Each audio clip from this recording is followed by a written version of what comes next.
Starting on Caleb's 590, going to do a build with no machine work. Due to the restriction in the exhaust on these saws, you could take them up a pretty long way. They're essentially using the exhaust height as a governor. It's meant so that it won't zing up so high, and you really got to try pretty hard to burn one up. I'm not saying it can't be done, but you do have to try a lot harder. So with that governor in place, you're essentially bypassing the governor, open up the cylinder a little more. You can get a good power gain without having to do any machine work. It should be comparable to 620s. So I have another saw that I put a 620 cylinder on. It's a 590 with a 620 cylinder. This one's a 590. I'm going to give it different port work and see if we can outrun a 620 cylinder, given that the carburetor and the ignition coil is the same. And then I have my other 590 that has an aftermarket 620 carb, a factory 620 coil, and it's got a 590 cylinder and piston that I've done a bunch of work to. So we'll run all three of these if I can get this one knocked out in a timely manner.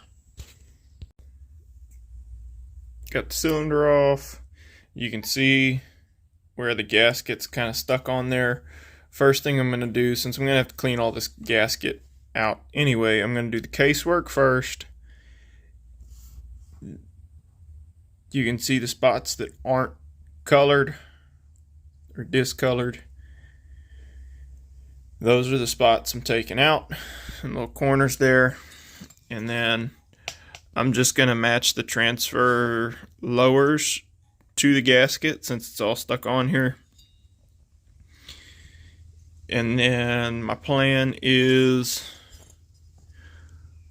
130 on the secondary, which I may not touch it depending on where it lands. If it's higher than 130, not going to touch it. If it's 130, I'm going to leave it alone. 125 on the primary, and then run 105, 106 on the exhaust somewhere in there, and widen that substantially. You have a lot of room to widen the exhaust and raise it and match your port. Really, once the exhaust is flowing out of here, this top, the roof of the port is not super restrictive, at least on the muffler side, just because the gas is traveling, or your exhaust is traveling out at a downward angle. So raising something that's already below that angle doesn't help significantly.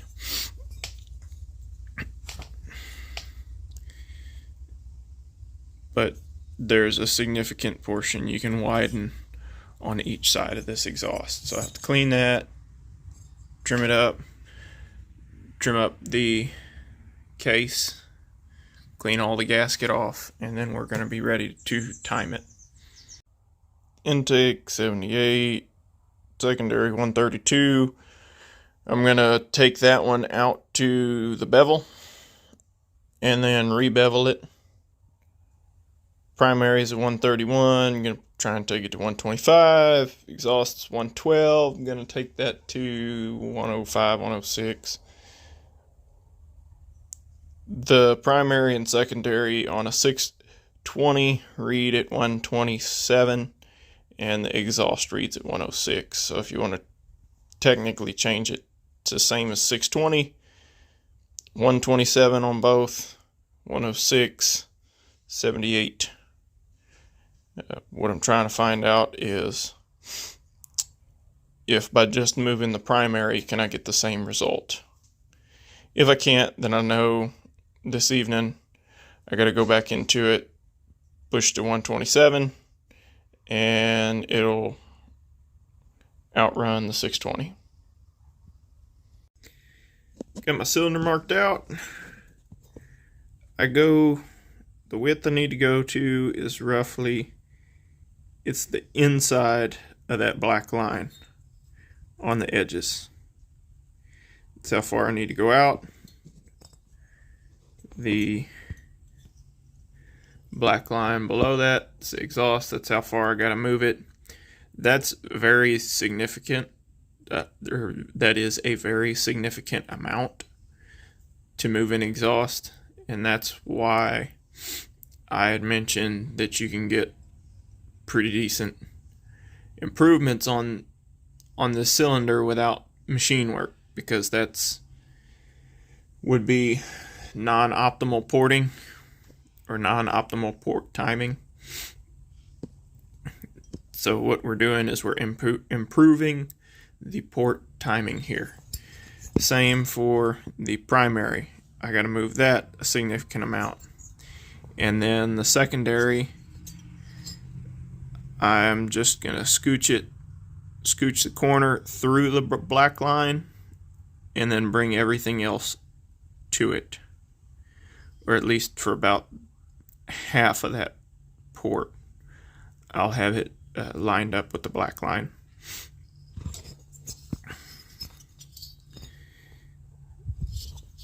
Then let's see if I can even catch it on here.